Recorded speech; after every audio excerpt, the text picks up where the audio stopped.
उत्तराधान सूत्र भगवान की अंतिम देशना है, ऐसा प्रसिद्ध है। और अंतिम देशना सामान्य व्यावहारिक जगत में यदि कोई घर का प्रमुख, उसका आयुष का काल अत्यंत सीमित है, उसको अनुभव आता है, उस समय वह घर के लोगों को कौन कौन सी बातें बताएगा, उसके पास अल्प समय। जो गुप्त खजाना है, जो विशेष प्रकार का लेन देन है, उसके बारे में पूरा बता देता है फटाफट, क्योंकि आयु पूरा सीमित है उसका अनुमान हो रहा है। इसका अर्थ है कि व्यावहारिक जगत में भी आयुष के अंतिम काल में वह कोई रहस्यपूर्ण महत्वपूर्ण बात जो पूरे जीवन परिवार को कह नहीं सका है वह कह रहा है। उसी प्रकार से मानना कि तीर्थंकर महावीर केवल ज्ञानी थे और अपने केवल ज्ञान में उन्होंने ये जान लिया था कि मेरा आयुष काल कब पूरा होना है। व्याख्या प्रकृति सूत्र के 15वें अध्याय में गोशालक चरित्र आया है। जिस समय गोशालक ने आकर के तीर्थंकर महावीर को चुनौती दी थी,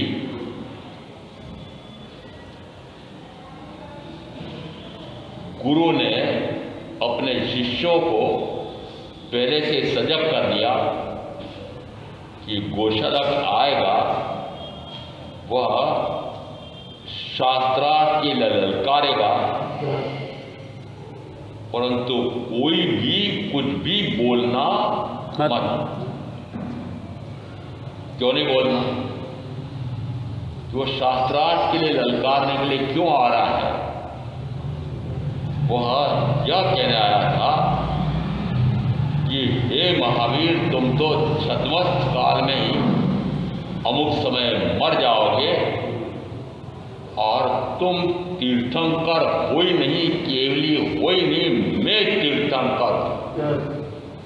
तो 24वां तीर्थंकर गोशालक क्या मानता था कि मैं हूं, हे महावीर तुम नहीं।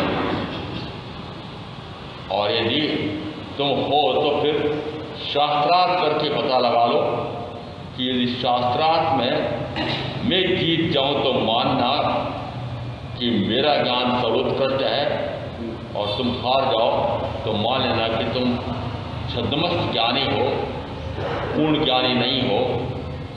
ऐसी चुनौती देने के लिए आया। उस समय तरह तरह से उनको प्रेरित किया कि वे उससे शास्त्रार्थ करें। जिस समय उसने बोला कि हे महावीर, तुम तीर्थंकर नहीं हो, मैं तीर्थंकर हूं, तो तुम तो छद्मस्त अवस्था में ही अमुक समय मर जाओगे। छद्मस्त किसको कहते हैं? छद्म यानी न्यून, अल्प, कमी। तो छद्मस्त अवस्था है ना, ज्ञान में पूर्णता नहीं है, उसको कहते हैं छद्मस्त। इसका अर्थ है कि तुम पूर्ण ज्ञानी नहीं हो, केवल ज्ञानी नहीं हो, तीर्थंकर नहीं हो, मैं तीर्थंकर। तो हम उसको कहते हैं, वो अपने आप को प्रति तीर्थंकर मानता था, प्रति तीर्थंकर नहीं। तीर्थंकर महावीर का विरोधी प्रति तीर्थंकर।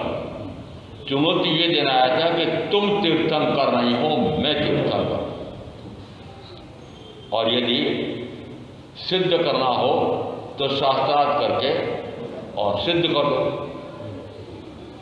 जिस समय ऐसा उच्चारण कर रहा था, उस समय शिष्यों को बुरा लगा कि हमारे ऐसे चरम परम तीर्थंकर अनंत ज्ञानी उन महावीर को छद्मस्त कह रहा है, और अमुक काल में तुम तो छद्मस्त काल में रहते रहते मर जाओगे, इस प्रकार से कह रहा था। तो गुरु की, साक्षात परम गुरु की निंदा आलोचना शिष्यों को सहन नहीं हुई। उसमें से प्रथमतः एक शिष्य ने विरोध किया। जैसे उसने विरोध किया, वैसे ही कुपित होकर के और उस पर तेजोलेशा फेंक। तेजोलेशा किससे सीखी? इतिहास आपको पता हो तो हो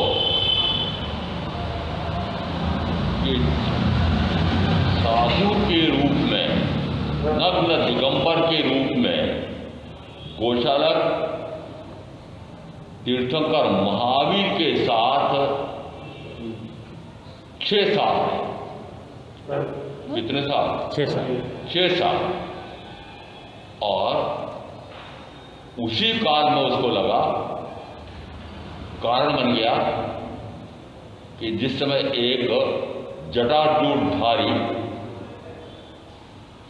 उसके सिर में बालों में जुएं पड़ गई थी, तो दिखा उस समय वह जुएं निकाल करके वापस अपने पांव पर बांध रहा था या वापस बालों में डाल देता था। तो गोशालक ने कहा, तुम सन्यासी हो, तुम साधु हो, तुम ये क्या कार्य कर रहे हो?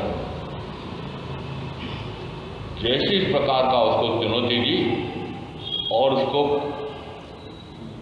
गोशालक पर आवेश आया, तीव्र से तीव्रतम आवेश आया, उस समय उसने तेजोलेशा फेंक दी।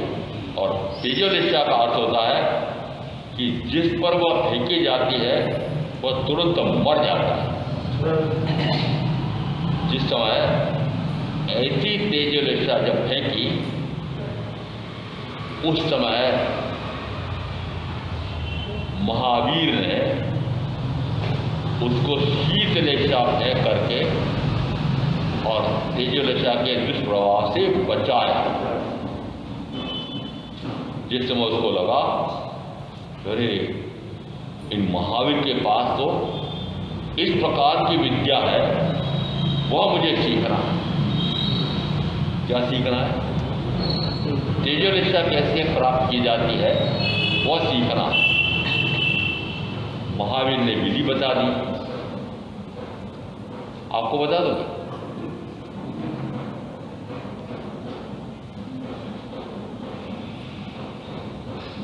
अरे मेहता जी को बता दूंगा वकील साहब। अरे तेजोलेशा कैसे प्राप्त की जाए वो आपको बता दूं क्या? महावीर ने बता दी उसको। उन्होंने कहा ऐसा करना, एक मुट्ठी उड़द लेना, एक मुट्ठी यानी मात्र एक मुट्ठी उड़द, और उन उड़द को तुम खा लेना और उसके बाद और कुछ नहीं खाना। ऐसा करके तुम निरंतर यदि 6 महीने तक साधना करोगे तो तुमको तेजोलेशा प्राप्त हो जाएगी। और जिस समय महावीर के साथ वो विहार कर रहा था, उस समय थोड़ा सा धीरे धीरे चलने लगा और उनसे अलग हो गया। उनसे अलग हो गया, उसमें कुछ और कारण भी रहे थे। जिस समय बिहार में वो साथ चल रहा था, उस समय तिल का एक पौधा था। पूछा, भगवान इस तिल में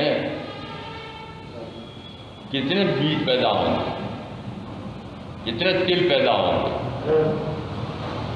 तो महावीर ने कहा इसमें 7 तिल पैदा होंगे। पीछे पीछे बोलिया थोड़ा सा धीरे धीरे चला। महावीर आगे निकल रहे थे, उसने पीछे से उस पौधे को उखाड़ करके और फेंक दिया। क्या सिद्ध करने के लिए? यदि ये महावीर कहते हैं कि इसमें 7 तिल लगेंगे, अब कैसे लगेंगे? अब कैसे लगेंगे? 2.5-3 महीने बाद वापस उसी तरफ निकले। देखा उसने कि वह तिल का पौधा पनप गया है और उसने उत्सुकता से जानना चाहा। तो उसमें उसने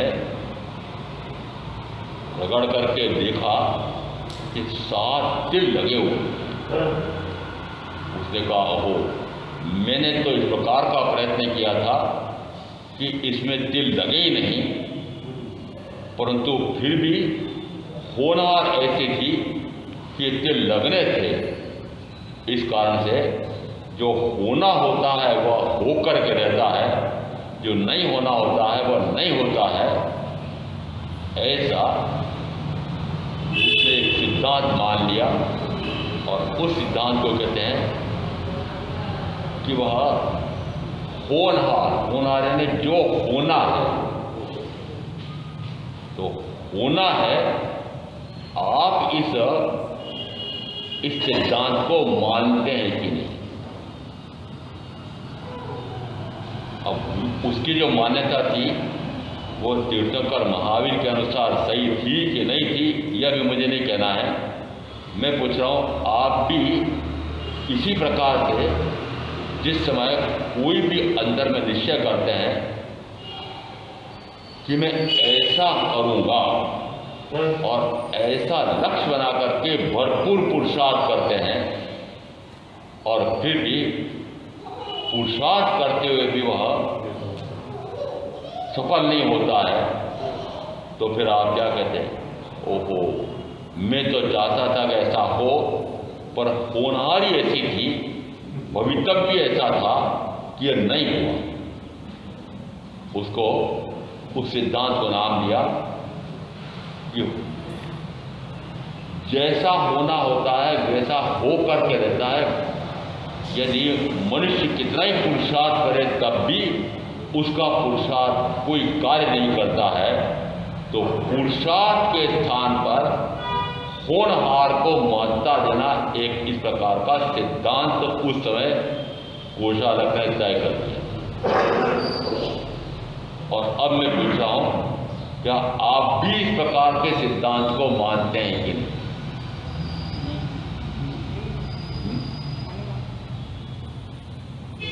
मैंने तो बहुत पुरुषार्थ किया था, इतना परिश्रम किया था कि मैंने जो ध्यान रखा था वह काम सफल हो जाए, परंतु सफल नहीं हुआ। तो फिर आप निष्कर्ष निकालते थे, ओहो, मनुष्य का पुरुषार्थ काम नहीं करता है, ये होनहार ही कार्य करता है। जो प्रकृति में लिखा है उसी प्रकार का होगा। मनुष्य का पुरुषार्थ उसकी कोई महत्ता नहीं है। या आपके अपने जीवन में ऐसा लगता है? अपने जीवन में आपको ऐसा लगता है क्या कि मैंने इतना पुरुषार्थ किया परंतु उस पुरुषार्थ सफल नहीं हुआ? इसका अर्थ है कि मनुष्य के पुरुषार्थ की महत्ता नहीं है।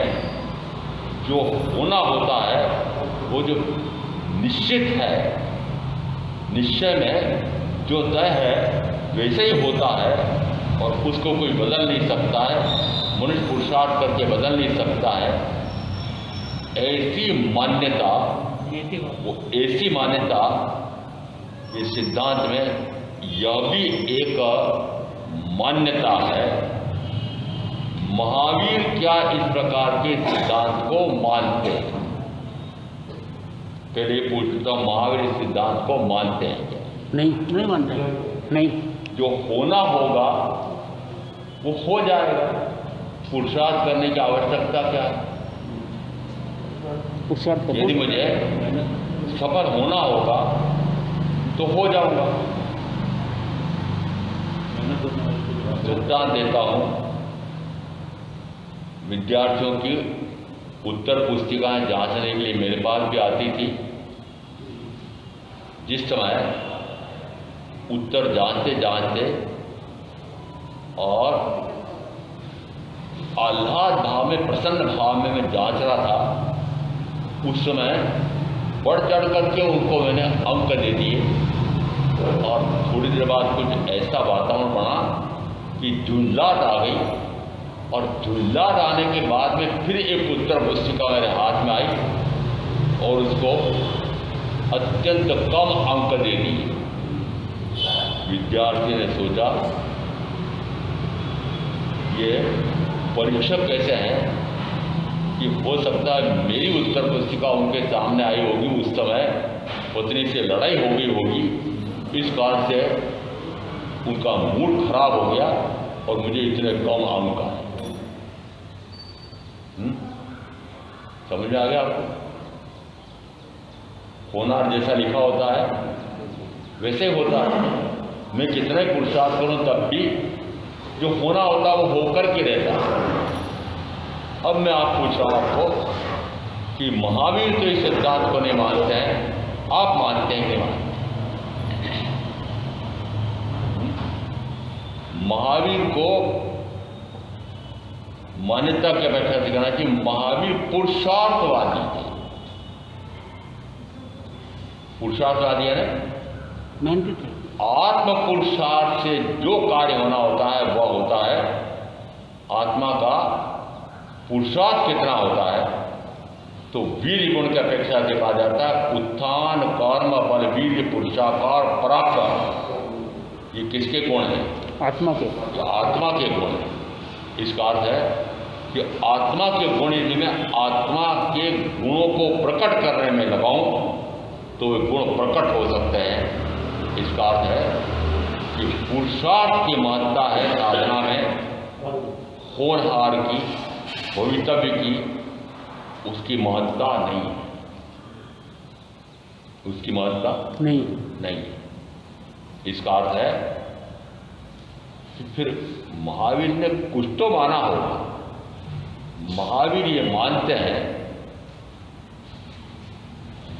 कि जैसा उसने तय किया था उस प्रकार से वह कार्य सफल नहीं हुआ तो मानता है वो मैंने तो पुरुषार्थ तो किया था पर वो सफल नहीं हुआ। इसका अर्थ है कि होनहार ही ऐसा था। वह होनहार किसने तय किया? स्वयं कर्मों ने स्वयं ने तय किया। इसका अर्थ है कि मैं स्वयं ही तय करता हूं कि ऐसा होना चाहिए या ऐसा नहीं होना चाहिए। अभिष्ट तो आप चाहते हैं कि वह हो जाए और अनिष्ट आप चाहते नहीं कि वह हो। तो अनिष्ट आप चाहते नहीं परंतु फिर भी आपके प्रयत्न करते हुए भी, पुरुषार्थ करते हुए यदि अनिष्ट होता है तो पाप का उदय। पुरुषार्थ करते हुए भी अनिष्ट होता है तो पाप का बन जाता है। पाप का उदय। तो मानना चाहिए कि वहाँ होनहार की महत्ता है। तो होनहार की महत्ता कैसे है कि पूर्व में और पश्चात में जो कुछ होता है वह भवितव्य के अनुसार होता है, परंतु वर्तमान काल में क्या है कि वर्तमान काल में मैं जैसा अंदर में संकल्प करके और पुरुषार्थ करता हूं वैसा सफल होता है। और आज काल की बड़ी महत्ता है। काल की बड़ी महत्ता है। पांचवें आर्य का मनुष्य चाहे कितना ही पुरुषार्थ करे तब भी वह मोक्ष नहीं जा सकता है। इसका अर्थ है कि काल की बाधा मानो, काल की बाधा मानो नहीं है। और यदि 6 द्रव्यों का स्वरूप बताया था, आपने ध्यान रखा कि नहीं रखा कि 5 अन्य द्रव्य कुछ न कुछ करते हैं। 5 अन्य द्रव्य कुछ न कुछ करते हैं। धर्म द्रव्य गति हेतुत्व गुण वाला जीव और पुद्गल को गति देने में साहबु। अधर्म द्रव्य स्थिति हेतुत्व गुण वाला जीव और पुद्गल को स्थिर होने में निरंतर साहबु। आकाश द्रव्य सर्व द्रव्यों को भाजन देने में, अवगाना देने में निरंतर साहबु। पुद्गल द्रव्य निरंतर अपने वर्ण में, गंध में, रस में, स्पर्श में परिवर्तित पर्यांतरित होता रहता है। और जीव द्रव्य ज्ञाता दृष्टा, वह भी जब तक वह अज्ञान अवस्था में है, अबोध अवस्था में है, तब तक ये मानता है कि ये जो वर्ण गंध रस स्पर्श गुण वाला यह पौद्गलिक शरीर यही मैं हूँ, यही मेरा है, तब तक वह वैभाविक परिणमन करता है, विभावी विभाव में जाता है, स्वभाव में जाता ही। यदि अभी मैंने कहा कि अन्य 5 द्रव्य अपने स्वभाव में रहते हैं, धर्म, अधर्म, आकाश, उद्गल, और यहां तक कह रहा हूं काल भी निरंतर प्रवाहमान है। काल निरंतर प्रवाहमान है ने उत्तराधन सूत्र के 28वें अध्याय में कहा काल अनादि से प्रवाहमान है और अनंत काल तक प्रवाहमान रहेगा।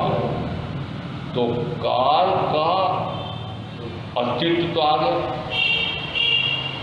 काल अनादि से है, अनंत काल तक रहेगा। यदि इस प्रकार का अस्तित्व आ गया है तो फिर इसको द्रव्य क्यों नहीं कहा? एक समय दूसरे समय से जुड़ा हुआ नहीं है, एक समय दूसरे समय से जुड़ा हुआ नहीं है। बताओ कैसा, बताओ द्रव्य क्यों नहीं कहा? काल के आगे लगाया मात्र काल, उसके आगे न अस्थि लगाया न काय लगाया। अस्थि यानी धर्मास्थि काल, धर्म द्रव्य का त्रैकालिक अस्तित्व है। त्रैकालिक अस्तित्व यानी जीव और पुद्गल को गमन करने में निरंतर साहबूत साहबूत साहबूत साहबूत जो अनादि से कर रहा है और अनंत काल तक कर रहा है, करेगा। इसका अर्थ है कि वो कुछ न कुछ क्रिया निरंतर कर रहा है। वो क्रिया कौन सी है कि जैसा उसका गुण उस प्रकार की वो क्रिया निरंतर कर रहा है। गुण कैसा होगा कि जीव और पुद्गल को गति में साहबूत साहबूत साहबूत, अधर्म द्रव्य स्थिति में निरंतर साहबूत साहबूत साहबूत अनादि से कर रहा है, अनंत काल तक करता रहेगा। आकाश द्रव्य सर्व द्रव्यों को निरंतर अवगाहना देने में साहबूत साहबूत साहबूत साहबूत अनादि से कर रहा है, अनंत काल तक करता रहेगा। उसी प्रकार से यह पुद्गल या पौद्गलिक शरीर यह भी वर्ण में, गंध में, रस में, स्पर्श में निरंतर परिवर्तित पर्यायंतरित होता है। एक समय के लिए भी इसका पर्यायांतर रुकता नहीं है। प्रति समय पर्याय परिवर्तन, वर्ण प्रति समय परिवर्तित होता है, प्रति समय गंध परिवर्तित होती है, प्रति समय रस परिवर्तित होता है, प्रति समय स्पर्श परिवर्तित होता है। जितने गुण हैं वो सारे गुण निरंतर परिवर्तित होते हैं, ध्रुव नहीं रहते, ध्रुव नहीं रहते, लगातार रहते नहीं है। तो क्या है, निरंतर परिवर्तन ही इनका स्वभाव है, ध्रुवता नहीं है क्या? निरंतर परिवर्तन ही परिवर्तन होता रहता है। मान कहते नहीं, परिवर्तन भी है, पर्यायांतर भी है, उत्पाद और व्यय भी है, पर उत्पाद और व्यय के साथ द्रव्य की ध्रुवता भी मानो। उत्पाद और व्यय, उत्पाद किसे कहते हैं? उस पुद्गल द्रव्य की पूर्ववर्ती वर्ण गुण की पर्याय वह व्यतीत हुई और नवीन पर्याय का उत्पाद हुआ। ऐसा निरंतर हो रहा होता है, निरंतर। इसका अर्थ है कि अनादि से अनंत काल तक इस पुद्गल या पौद्गलिक शरीर के वर्ण में, गंध में, रस में, स्पर्श में परिवर्तन निरंतर। तो इसका क्या हुआ? ये स्वभाव, स्वभाव है, इसका स्वभाव है कि नहीं? स्वभाव है। परंतु आप तो इसके स्वभाव में हस्तक्षेप करते हो, इसके स्वभाव में हस्तक्षेप करते हो। यदि शरीर का जिस समय जन्म हुआ था उस समय वर्ण एकदम गोरा चिट्ठा था, और यदि वह अब थोड़ा सा परिवर्तित होने लगता है, शाम पड़ने लगता है, काला होने लगता है, दुखी होते हो? हाँ, दुखी होते हो। जिस समय जन्म हुआ था उस समय सिर के बाल काले शाह होते थे और फिर धीरे धीरे धीरे धीरे आयुष्काल ऐसा आता है कि वे सफेद होने लगते हैं। उस समय चिंता तो होते हो? झूठ बोलते हो? चेतावनी है तो चिंता तो होते हो? चेतावनी है तो सफेद बालों में। अरे राजेंद्र भाई, मुझे बताओ कि आपके बाल जिस प्रकार के पहले यौवन अवस्था में काले शाह थे, ये आज काले शाह कैसे दिखते? बस इनका परिवर्तन का स्वभाव, पुतलों का स्वभाव है परिवर्तन। आपने इसके स्वभाव को रोका? प्रभाव रोका ना? प्रभाव ये अपने स्वभाव के अनुसार सफेद हो रहे थे बाल, पर रोका। वो जितनी प्रकार की ये रंगी सियार बहनें, कभी कभी मैं स्वयं अनुमान लगा लेता हूँ। मैंने कहा ये तो निश्चित लग रहा मुझे कि ये दोनों पति पत्नी हैं और पति के तो बाल सफ़ेद हो गए हैं सारे के सारे और पत्नी के बाल सारे के सारे काले शाह हैं। उनका कारण क्या है? अब आज मैंने बता दो कारण क्या है। रंग रोगन, बूढ़ी लगूंगी, बूढ़ी लगूंगी, बाल सफेद होते थे कैसे लगोगे? सफेद बाल किसके होते हैं? बूढ़ों के होता है। अब बूढ़े दिखना चाहते हो? बूढ़ी दिखना चाहते हो? अरे बूढ़ा या बूढ़ी दिखने चाहते हो? नहीं चाहते हो, छिपाते हो। और चाहे कितना ही छिपाओ, परंतु मुझे तो अनुमान हो जाता है कि यह बूढ़ा हो गया है, बूढ़ी हो गई है, ये रंगा शियार है, रंगी शियार है। समझ आ रहा है? उद्गल का स्वभाव है वह निरंतर अपने वर्ण में, गंध में, रस में, स्पर्श में परिवर्तित पर्यायित होता है। और ये पुद्गल में है, ये पुद्गल मेरा नहीं। तो पर द्रव्य में आप हस्तक्षेप निरंतर कर रहे हो। पर द्रव्य स्वद्रव्य तो आत्मा, और मेरे साथ संयोगित ये शरीर पर द्रव्य है। इस पर द्रव्य में मैं कैसा चाहता हूँ वैसा का वैसा मैं इसमें परिवर्तन करूँ। क्या यह सफल हो सकता है? नहीं हो सकता। क्या पर द्रव्य के स्वभाव में आप परिवर्तन करने में सक्षम हैं? नहीं। पर फिर भी प्रयत्न करते हैं, उल्टा प्रयत्न करते हैं। करने में सामर्थ्य नहीं है तब भी उसमें उल्टा परिश्रम करते हैं कि मैं इस प्रकार से बूढ़ा या बूढ़ी न दिखूं। और पहले तो घर में करके थोड़ा सा अपने आप को बदल लेती थी बहनें भी, भाई भी, परंतु आज घर में बनाने की, घर में करने की जरूरत नहीं है। समझो कि न्यूनतम 999 रुपये से लगा करके, और फिर यदि दूल्हा बन करके जाना है, दुल्हन बन करके जाना है, दूल्हे या दूल्हे के माता पिता बन करके खड़े रहना है, तो उसके रंगने के कितने पैसे लगते? अरे कितने पैसे दे के आती हो? दे के आते हो?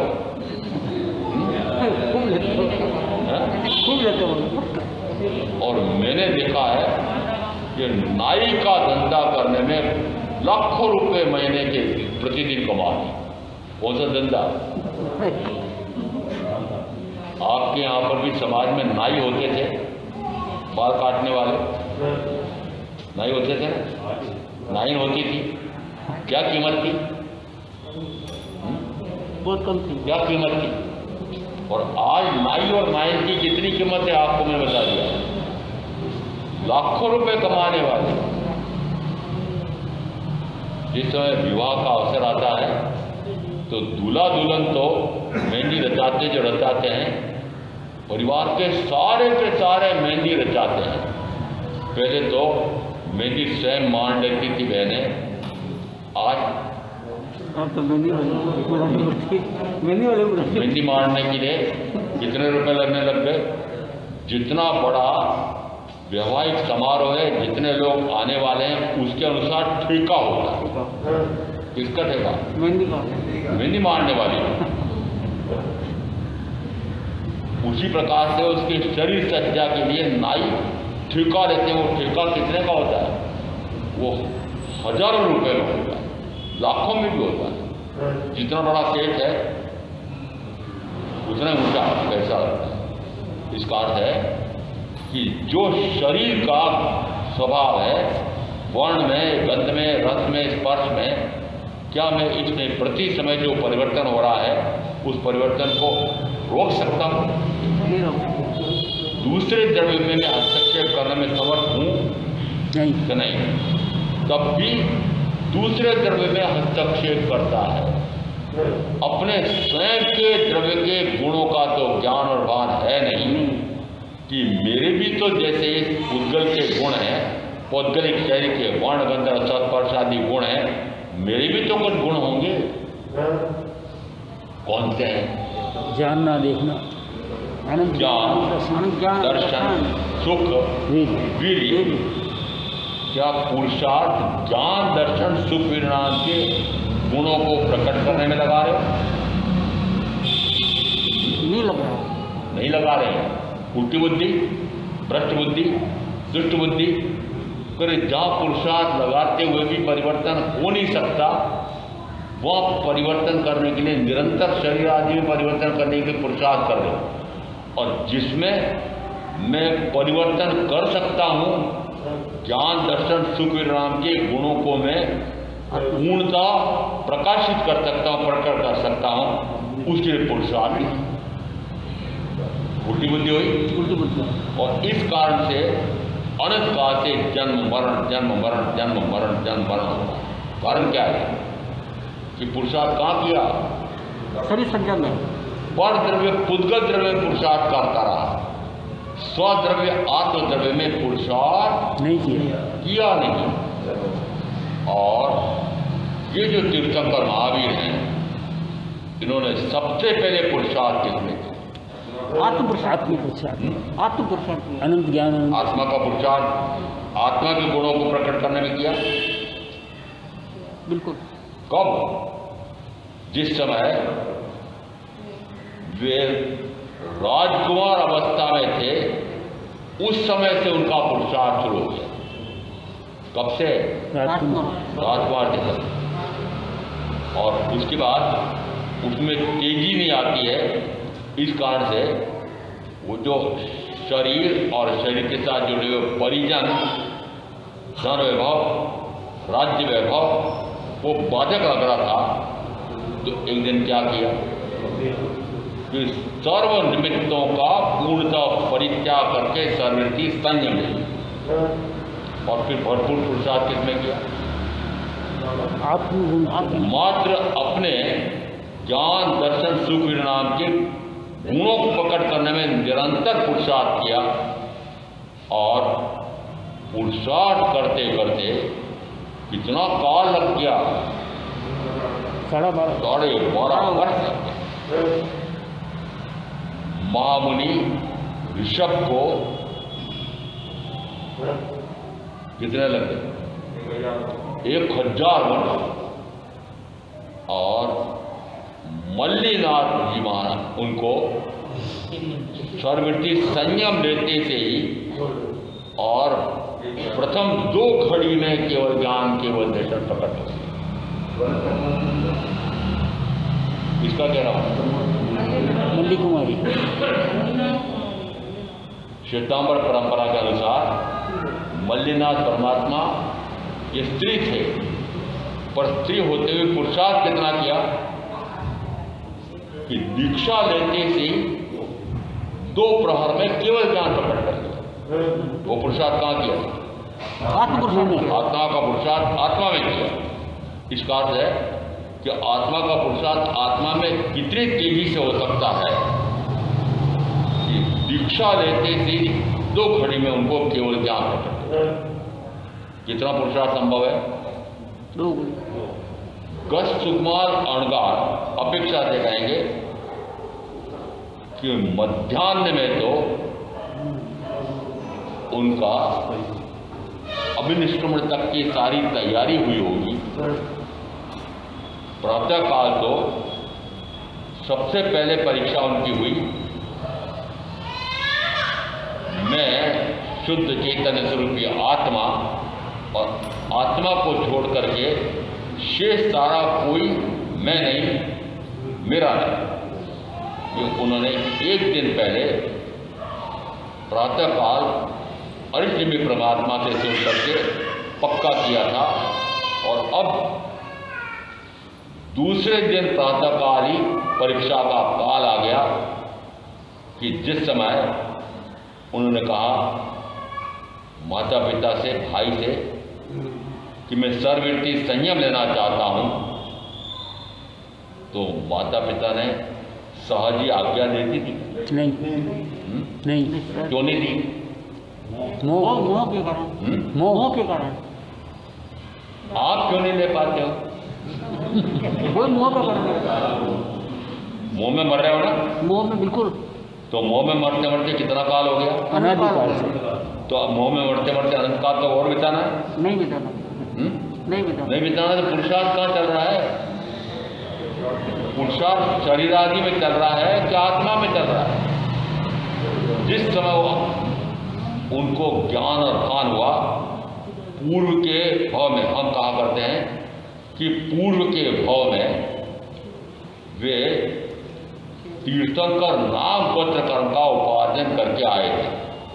आपने तो सामान्यतः सुना होगा कि पूर्व के तीसरे भाव में वे तीर्थंकर नाम और तीर्थंकर गोत्र कर्म का उपार्जन करके इस भाव में आए।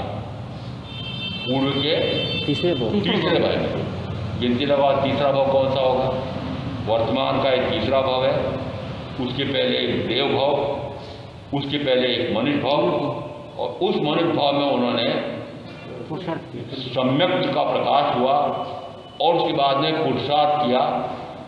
तो पुरुषार्थ इतना गजब का हुआ कि उस 20 बोलों की आराधना तीर्थंकर नाम कर्म गोत्र कर्म की होती है, उसमें इतना उत्कृष्ट रसायन आ गया कि उनके तीर्थंकर नाम गोत्र कर्म का बंद पड़ गया। कब पड़ा? पूर्व के तीसरे भाव में। तीसरे भाव में, पूर्व के तीसरे भाव में। सत्य है?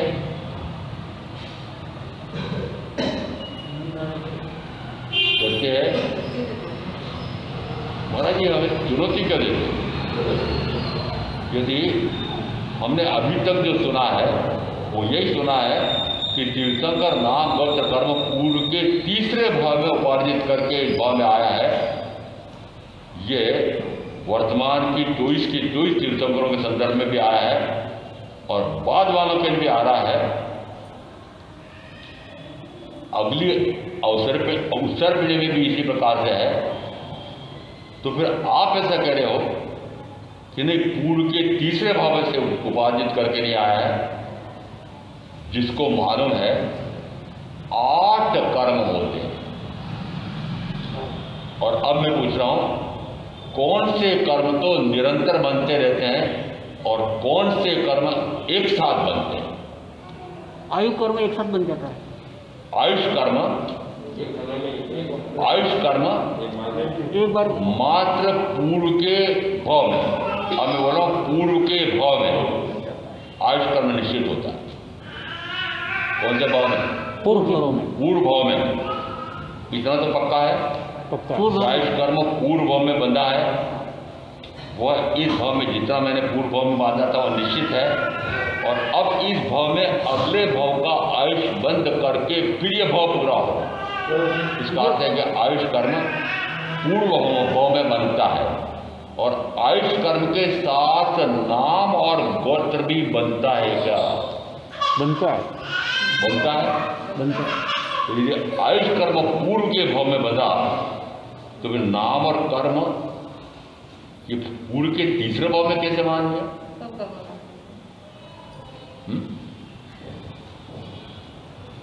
बड़ा सारे साधु साध्वी इसी प्रकार की प्रवृत्ति करते हैं। या आप बड़े विचित्र हो। मैंने कहा विचित्र हो। विचित्र हो कि विशिष्ट हो? निर्णय करो आज। मेहता जी वकील साहब तय करेंगे कि मैं विचित्र हूं कि विशिष्ट हूं। आगम सम्मत कह रहा हूं मैं। आगम में आया है कि आयुष कर्म पूर्व के भाव में बनता है और आयुष कर्म के साथ नाम और गोत्र भी पूर्व के भाव में ही बंधा था। तो ये जो कथन आ रहा है कि पूर्व के तीसरे भाव में आयुष के पूर्व के तीसरे भाव में नाम और गोत्र कर्म का बंध करके आता है, ये सिद्धांत गलत हुआ। सिद्धांत गलत हुआ। इसका अर्थ है कि 3 कर्म ऐसे हैं जो एक साथ बनते हैं। आयुष, नाम और गोत्र 3 कर्म एक साथ बनते हैं। बचे 5। ये 5 कर्म निरंतर बनते हैं। ज्ञानावर्णीय, दर्शनावर्णीय, मोहनी, अंतराय और वेदी। कब कब बनते हैं? निरंतर है। प्रति समय, क्षण, प्रति समय, प्रति समय, पल, प्रति समय, प्रति समय, प्रति समय, प्रति समय यानी एक समय को नापने के लिए हमारे यहाँ दृष्टांत दिया है कि ज्ञानियों ने कि मनुष्य आंख झपके उस समय कितने में असंख्या समय निकलते हैं। उस असंख्या समय में से प्रति समय ये मेरे गुण में निरंतर परिवर्तन पर्यांतर होता है। मेरे साथ जुड़ा हुआ शरीर इसके भी वर्ण में, गंध में, रस में, स्पर्श में निरंतर परिवर्तन होता है। जिस समय स्वभाव का इस शरीर के वर्ण, गंध, रस और स्पर्श, और चूंकि शरीर पुद्गल है इसलिए कहा शब्द पुद्गल परमाणु की अपेक्षा से कहेंगे वर्ण, गंध, रस और स्पर्श, और पुद्गल द्रव्य की अपेक्षा से कहूँगा शब्द, वर्ण, गंध, रस और स्पर्श। इनमें निरंतर परिवर्तन पर्यांतर होता है। प्रति समय परिवर्तन पर्यांतर होता है। रोकने का प्रयत्न करते हो, चुपता थोड़ी है। इसके परिवर्तन पर्यांतर में हस्तक्षेप करते हो, परंतु क्या यह आपके हस्तक्षेप से परिवर्तन पर्यांतर रुकता है? नहीं रुकता है। तो फिर क्यों पुरुषार्थ करें निरंतर? इस शरीर के स्वभाव के अनुसार निरंतर यह सड़ता है, गलता है, सड़ता है, गलता है, सड़ता है, गलता है। वर्ण में, गंध में, रस में, स्पर्श में निरंतर परिवर्तन होता है। चाहे कितना ही पुरुषार्थ कर लो, परंतु एक सड़न गलत कहो या वर्ण, गंध, रस, स्पर्श कहो, इसमें पर्यांतर रुकता है। जो असंभव है उसको आप क्या करना चाहते हैं? संभव बनाना चाहते हैं। संभव नेपोलियन बोनापार्ट बनना चाहते हैं। नेपोलियन बोनापार्ट यानी जिस समय नेपोलियन बोनापार्ट ने सेनापतियों को कहा, अब नाम याद रहे जरूरी नहीं, अमुक देश पर चढ़ाई करो। मैंने उस देश पर विजय प्राप्त करना बहुत कठिन है, असंभव है। वह देश इस प्रकार का शक्तिशाली है कि उस पर चढ़ाई करके और युद्ध करके उसको जीतना असंभव है। उस समय नेपोलियन बोनापार्ट कहते हैं कहाँ लिखा है? तो उसने शब्द को ला करके बताया। उसने कलम ली और उस असंभव शब्द पर लकीर लगा। क्या कहा? कुछ भी असंभव नहीं, कुछ भी असंभव नहीं। पर द्रव्य में, शरीर द्रव्य में परिवर्तन करने में तुम सक्षम नहीं हो, असंभव है। परंतु स्वगुणों को प्रकट करने में सर संभव है, संभव है, संभव है, पर में संभव है। पूर्णतः संभव है। तो जहाँ शरीर के वर्ण में, गंध में, रस में, स्पर्श में परिवर्तन पर्यांतर रोक नहीं सकता, वहाँ सारा पुरुषार्थ लगा रहे हो। जो अपने स्वगुण है, ज्ञान, दर्शन, सुख, वीर्य, वह पुरुषार्थ अपने गुणों को प्रकट करने में लगाऊं तो वे गुण प्रकट होते हैं। आप क्या कर रहे हो? उल्टा पुरुषार्थ कर रहे हो, उल्टा हो रहा है, उल्टा कर रहे हो। उल्टा हो रहा है। और उल्टा कर रहे हो तो नरक की कुंभियों में उल्टे लटकाए जाओगे, किरेज मर करके उल्टे लटकाए जाओगे और मार खाओगे धड़ाधड़। ये उल्टा पुरुषार्थ क्यों कर रहे हो? शरीर में पुरुषार्थ कर रहे हो, पुद्गल में पुरुषार्थ कर रहे हो, उसमें मैं परिवर्तन करने में लेश मात्र भी सक्षम नहीं हूं। और जहां सक्षम हूं वहां पुरुषार्थ लगाते हैं। तो जितने भी केवली हुए हैं उन्होंने पुरुषार्थ कहाँ किया? आत्मा में, आत्मा के गुणों को देखा नहीं, पुरुषार्थ कहाँ किया? ये मात्र आत्मिक गुणों को प्रकाशित करने में पुरुषार्थ किया है। और दीक्षा लेने का लक्ष्य ये रखा था कि घर बार परिवार राजमहलों में रहते हुए, चक्रवर्ती रहते हुए तो ये निमित्त इस प्रकार के हैं कि आत्मा का पुरुषार्थ आत्मा में लगाया नहीं जा सकता है, इसलिए उनको बाधक माना। किसको? घर परिवार, किसको बाधक माना? धन, संपदा,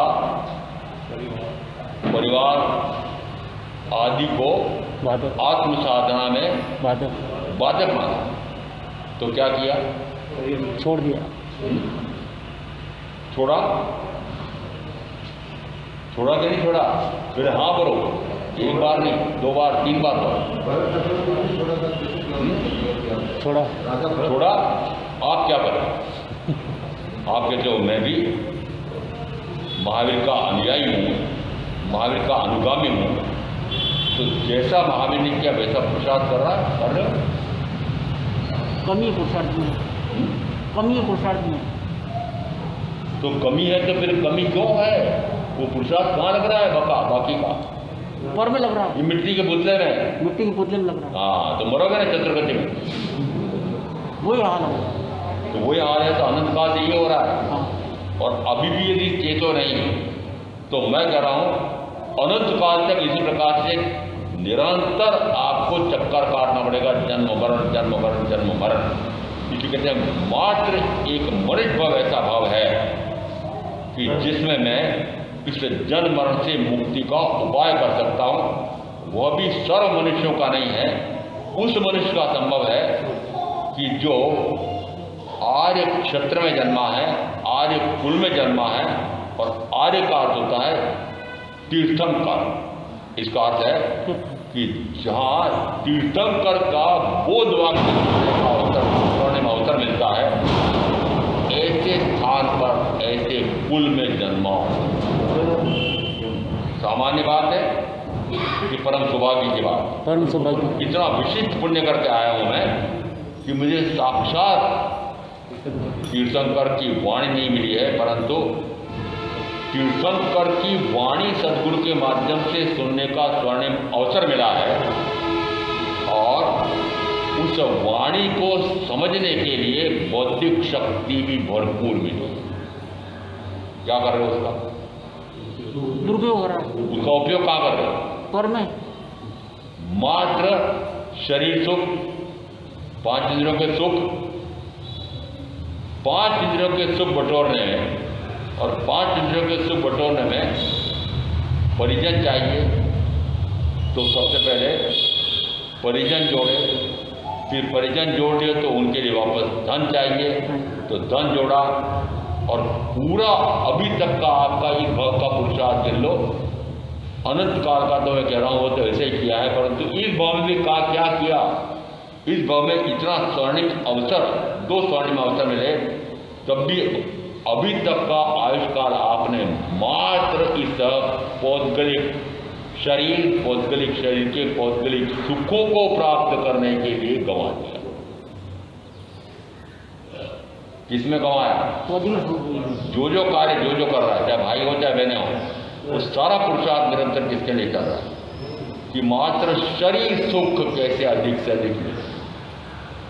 शरीर सुख कहो कि 5 इंद्रियों के सुख कहो, और इन 5 इंद्रियों के सुखों को ही आपने सुख मान लिया है और उन्हीं सुखों को आप निरंतर अधिक से अधिक प्राप्त करने के लिए निरंतर पुरुषार्थ कर रहे हो, तो हाथ में क्या आया? अनंत कर्म, अनंत कर्म और अनंत गौरव।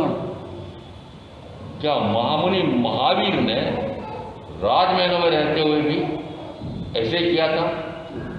नहीं, राजमहलों में रहते हुए भी ऐसा नहीं किया। अनुत्तर योगी तीर्थंकर महावीर नाम का एक उपन्यास है, उपन्यासकार ने उनका बचपन तक का वर्णन किया है कि जिस समय माता व्यंजनों से सजा करके थाल परोसती थी और फिर परोस करके वापस दरवाजे में थोड़ा सा खेत से देखती थी कि मेरा बेटा क्या खा रहा है।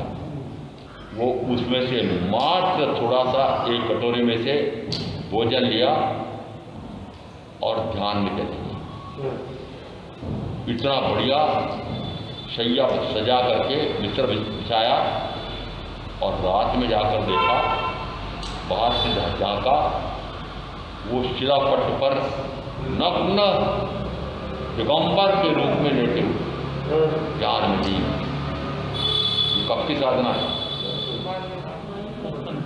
जो उनकी जिस समय शैशव काल की कहो, राजकुमार अवस्था थी, उस समय की साधनाएं, सुख साधन सुविधाएं कितनी थी राजमहल में? थी? क्या उन सुख साधन सुविधाओं का उपयोग किया उन्होंने? नहीं किया। आपके पास नहीं है तब भी वर्षक सुख साधन जुटा करके और उन सुख साधनों को भोगने का खूब मजा लो, ऐसा आपका उल्टा पुरुषार्थ चल रहा है। आपके तो मैं महावीर का अनुयायी हूँ, अनुगामी हूँ, क्या महावीर जैसी साधना कर रहे हो? जिनको आपने माना कि मेरे प्रेरणा पुरुष हैं, आदर्श पुरुष हैं, मैं इनके अनुसार ही साधना करूँगा, ऐसा हमने इस महामुनि महावीर को प्रेरक माना है, आदर्श माना है। माना भी है कि जैसी उन्होंने साधना की थी उसका अंश मात्र भी हो रही है, उल्टी हो रही है, पूरी उल्टी हो रही है। इसका अर्थ है यदि उल्टा पुरुषार्थ कर रहे हो तो निरंतर अनंत कर्म का अपार नहीं होगा। और इसलिए कहता हूँ कि यदि उत्तराजल सूत्र कहा जाता है कि भगवान की अंतिम देशना है, वस्तुतः वह अंतिम देशना थी ही नहीं। इतने प्रमाण कि सिद्ध कर सकता हूँ, लेख भी लिख चुका हूँ, छप भी चुका है कि अंतिम देशना जिस समय परिनिर्वाण को प्राप्त होते होते जो उन्होंने देशना दी थी वह उनकी अंतिम देशना थी, यह सत्य नहीं है। मात्र क्या मानना, इतना मानना कि जो तत्व स्वरूप है वह तो तीर्थंकर महावीर द्वारा प्रतिपादित है और शेष सारा लेखन है या बाद के आचार्यों के द्वारा लिखा गया। बाद के आचार्य आगमों की रचना ने आगमों को स्थिर